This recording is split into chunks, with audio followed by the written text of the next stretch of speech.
Começamos hoje a leitura de um novo livro, Eustáquio, 15 séculos de uma trajetória. Esse livro foi organizado por Abel Glasser, orientado pelo espírito de Caibar Schutel.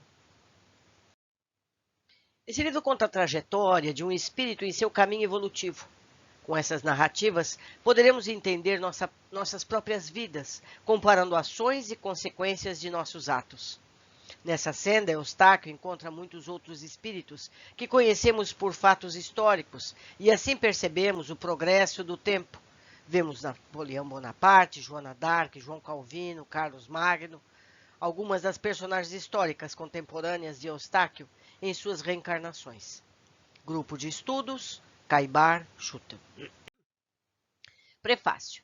A partir de agosto de 1991, por orientação de Caibar Schutel, teve início pelo Grupo de Estudos Caibar Schutel a coleta de dados pertinentes a este livro de Alvorada Nova.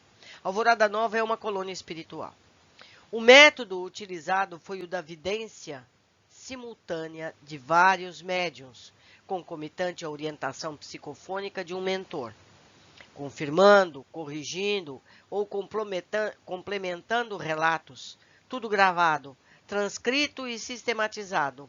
Forneceu o desenrolar de várias etapas evolutivas de Eustáquio. Segundo-se a colocação, pela via psicográfica, dos inúmeros diálogos que compõem esta obra. Com vistas a situar o momento histórico e a mentalidade da época dos acontecimentos vividos por Eustáquio, algumas personagens relevantes têm seus nomes reais mantidos, como Clovis, Carlos Magno, Joana d'Arc, Napoleão, entre outros, por constituírem personalidades de alcance público e mundial, não implicando em invasão de privacidade de nenhuma família em especial, visto que suas vidas têm ampla e extrema divulgação.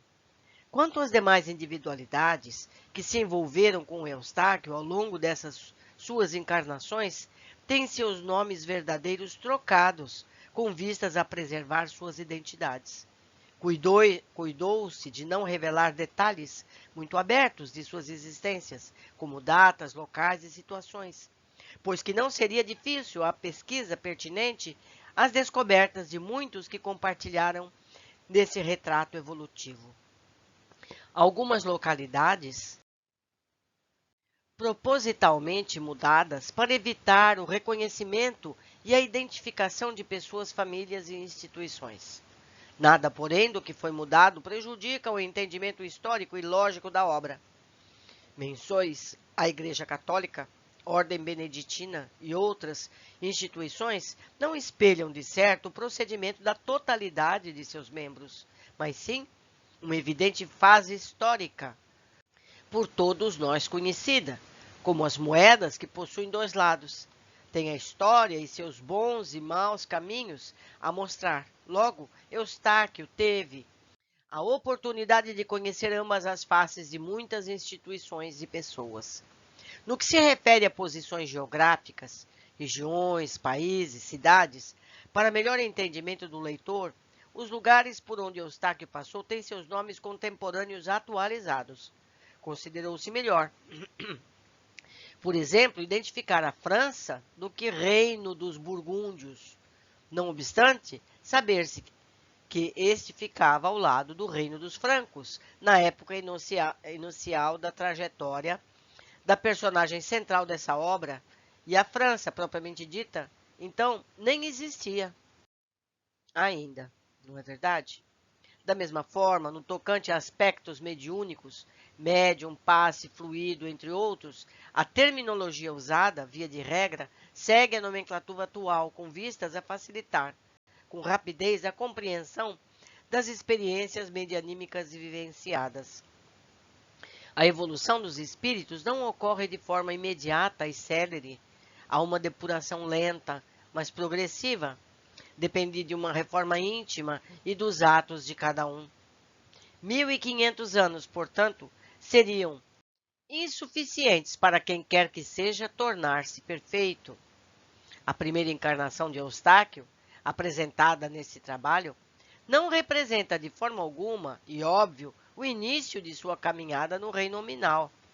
Nesse contexto, 15 séculos são insuficientes para atingir um grau de depuração que permita estágios espirituais em locais semelhantes à Alvorada Nova. Não obstante, o período da vida de Eustáquio, que esse livro dá a conhecer, serviu como veículo importante em sua jornada, buscando salientar, ao longo dessa trajetória, 3 fases distintas.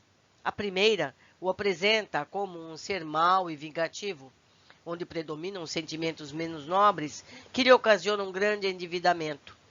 Rude e inamistoso, autoritário, absoluto, ignorante, cético, incrédulo, enfim, materialista por excelência. Essa fase especifica-se por narrar sob o ponto de vista romântico e descritivo de sua trilha. Evidencia-se a senda do descaminho, mas também a ruptura com seu passado mais remoto e totalmente descompromissado da escalada cristã.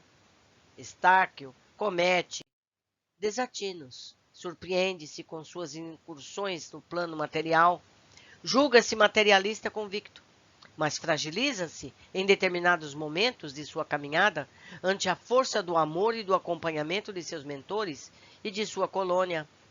A segunda mostra o reeducação, com um melhor esclarecimento, demonstra evoluir em suas posturas, livrando-se de muitos erros e desvios, mas ainda de forma vacilante, passando a obra ao entrelaçamento do romântico e descritivo com o filosófico histórico fático.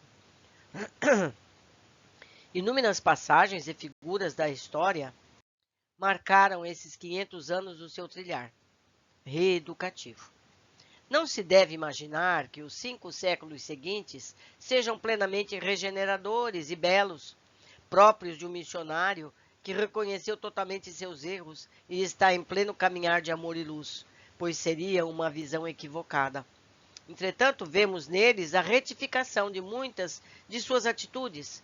Essa terceira fase tem fortes raízes históricas, políticas e sociais de um Eustáquio conscientizado, evoluído, culto e em vias de atingir graus satisfatórios e seguros de progresso moral. O crescimento sempre contínuo de sua cultura e intelectualidade permite a sua participação na construção de um mundo novo. Eustáquio consegue ter avanço relativo em sua purificação ao longo desses 1500 anos. E é justamente isso que esse livro se propõe a mostrar. Não se tornou perfeito ainda, mas evoluiu, continua a se desenvolver e a lutar para o seu aperfeiçoamento. Pode hoje cometer falhas, porém jamais tão graves quanto as do seu passado, vez que não há lugar para retrocesso na escalada evolutiva. Observa-se, pois, nas páginas dessa obra, o constante progredir do espírito e a importância de 1500 anos na vida de um ser. Ante a eternidade, trata-se de curto espaço de tempo, em face da evolução, a qual se submete toda a criatura, todavia, representa inesgotável fonte de oportunidade e progresso. Representa ainda o exemplo de dedicação de um espírito numa trajetória sacrificante em busca de depuração do seu íntimo. Os anos passam e permitem que a condução de um constante renovar. O seu aprendizado inclui o despertar para o amor várias vezes e de diversas formas, bem como o acúmulo de conhecimentos ao longo dos vários anos e dos inúmeros locais pelos quais percorre. Nota-se nessa caminhada a importância fundamental da evolução conjunta do espírito nas esferas moral e intelectual. Eustáquio é um espírito em evolução. Por isso, sua trajetória, nas suas diversas fases, identifica-se com a de todos os encarnados, proporcionando esse conhecimento de suas várias encarnações, oportunidade valiosa de reflexão quanto aos próprios débitos de cada um e ao muito que se precisa trabalhar na senda do bem para reparar os erros pretéritos e atingir mais elevados estágios de progresso espiritual.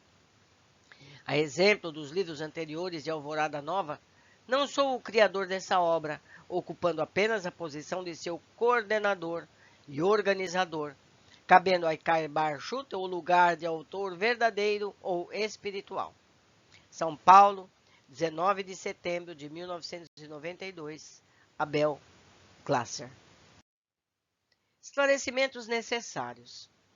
As personagens que aparecem nesse livro uma única vez têm seus nomes apenas no glossário de nomes, lá no fim do livro. Os espíritos que têm suas existências mais de uma vez retratadas ao longo da obra constam também do resumo geral da evolução espiritual.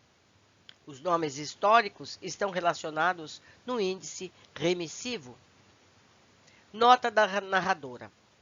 Esses glossários e índice remissivo têm mais de 30 páginas. Eu ainda não sei como vou incluir isso no trabalho. 2. As menções bibliográficas dos textos clássicos foram colocadas pelo autor material em vistas a remeter o leitor às obras citadas, mantidos os originais mediúnicos. Aqui está, meus amigos, a introdução dessa obra, muito interessante, que vai nos envolver e vai nos inspirar. Nós vamos encontrar aqui a descrição de Eustáquio nas suas primeiras narrativas. Nós vamos identificar com muitas pessoas que nós conhecemos. Não é? Muitos políticos, muitos homens de negócios que têm comportamentos similares. Vamos ver, meus amigos, se não somos nós os retratados nessas primeiras vidas. Um grande abraço e espero vocês no primeiro capítulo.